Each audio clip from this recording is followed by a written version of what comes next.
seems a little shady. Mansour said the state's response is a complete lie.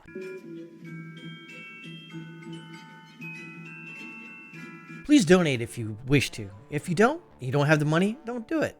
Save your money. Go out and buy a Popeye's spicy chicken sandwich. Anyways, this really irritates me a lot. Governor Cuomo, and we all knew about this. If you watched the news and you were, had the ear to the ground, if you will, you heard this. You saw this happening. Andrew Cuomo, Governor Cuomo, put people who had COVID-19, elderly, in nursing homes. He forced them to do it. Why? Who the hell knows? It was a stupid idea then. It's still a stupid idea right now. Everyone knew it. People called it out, but the people left of Pol Pot, Lenin, and Stalin didn't call it out. Why? Because they like Governor Cuomo. And matter of fact, they call themselves Cuomo-sexuals. Now the tables have turned. This piece from the Washington Examiner exclusive: Cuomo created disabled group home death traps, whistleblower says. And it takes almost a year for you to come out as a whistleblower to say something? Why didn't you say it at the beginning? That is my concern. I don't know if I'm going to read this whole thing. I think it's... maybe I'll read it. Let's see. Cuomo nursing home death traps have silent partners. A network of some 7,000 group homes where thousands of disabled COVID-19 positive residents languished with little foresight or intervention by the state, a whistleblower has told the Washington Examiner. Some 552 developmentally disabled individuals died from COVID-19 in the past year living in small residential group homes, while an additional 6,382 residents and workers were infected, according to New York State Office for People with Developmental Disabilities. Wow, there's an actual office for that?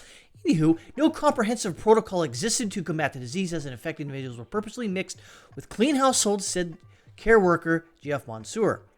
Quoting from this guy, in one case, an individual shared a room in a medically frail facility with another individual. One had COVID and the other did not. The only thing separating them was a cloth privacy screen, Mansour said. Oh, a cloth privacy screen? You mean that's not enough to stop the spread of COVID-19? So you're saying here, Jeff Mansour, that a cloth barrier didn't help.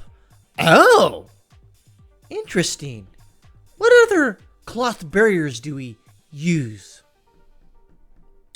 Anyways, quoting again, I have been complaining about this COVID situation for a year. Oh, okay, you've been complaining for a year. Good for him. Along with some other things. I believe the dysfunction goes all the way to the top, to Cuomo. And again, if this guy was complaining about it and, setting up the red flags, why wasn't the media? Oh, that's right. They were Cuomo-sexuals. Cuomo, who is currently facing a raft. that means 6 sexual harassment allegations? Yes, if that's a raft, then yes. He's also under increasing pressure to resign over a nursing home scandal that claimed the lives of 15,000 patients due to a policy of forcing sick individuals back into clean homes. An initial report said only 6,432 people have died. Wow, double the number, or more than double, had died in nursing homes. Imagine that. You have a loved one in a nursing home who's developmentally disabled in some sort of capacity. And Cuomo essentially sends in the virus into the homes and wipes out those people. Kind of sounds nefarious, if you will. And it is. See, the OPWDD disputed the notion that residents in the state's 34,552 person system were returned to group homes without abiding by proper safety protocols. Well, if they were, they would probably be still alive. An April 10 memo from the OPWDD directed that no individual shall be denied readmission or admission to a certified residential facility based solely on a confirmed or suspected diagnosis of COVID-19. April 10th. That was still within the wheelhouse of come down to Chinatown and hang out. And a super spreader event, if you will. Interesting. So they made him go back in when they knew that this virus was highly contagious, but they did it anyways. Sounds like manslaughter to me there, but Cuomo-sexuals out there don't care, and Cuomo will never see nary even the thought of being thrown in jail for this. Only residents of group homes who were sent to the hospitals for COVID-19 treatment were returned to their homes after being deemed safe to return by hospital physician in consultation with the residential provider. Jennifer O'Sullivan, the director of communications, group home providers were only to accept individuals if they could safely accommodate them within the group home. Residents who could not be safely accommodated were either remained at the hospital or served in one of the over 100 temporary sites established for COVID-19 recovery efforts in partnership with the OPWDD provider agencies. O'Sullivan pointed to a line in the April 10th directive mandating that discharged patients are medically stable for discharge in the judgment of the hospital's discharge planners. Then why did so many people die there? Jennifer? Why? Something seems a little shady. Mansour said the state's response is a complete lie.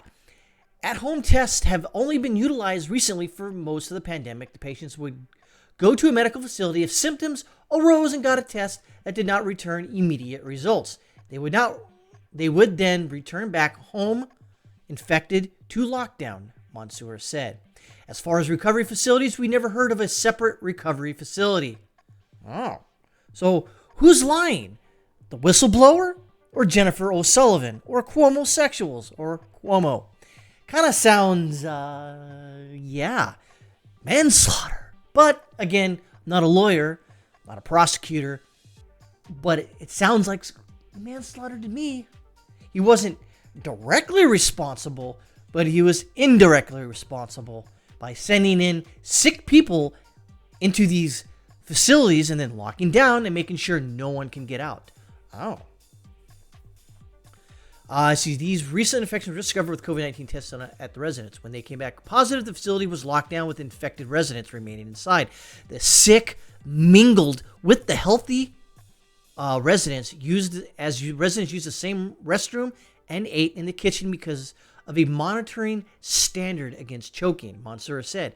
His recollections are similar to the statements of another whistleblower who talked to CBS 6 last year. Again, where is the mainstream media? That's right, they're homosexuals. They don't care because he has a D next to his name. If there was an R next to his name, guess what you think would happen? Yeah, they would be all over it like white on rice. In a glass of milk in a snowstorm. Of course they would do that. But since it's Cuomo and the Cuomo-sexuals have no desire to go after him, well, now they sort of have to. But not really, though. Even with this 6 sexual harassment allegations. That employee said there were COVID-19 positive houses in 3 different locations, including one in their own facility, that put entire houses at risk by wandering outside the home and refusing to wear masks upon returning. Well, if you're locked in, what is the mask going to do anyways? I digress. We are encouraged to ask him to wear a mask, but he refuses. He's allowed to do whatever he wants to do. He may come in from being whatever for 4 or 5 days, and then we don't know. The anonymous informant asked the state to establish high-risk patients from those who are less careful to obey public health guidelines, but had not heard back as of last May.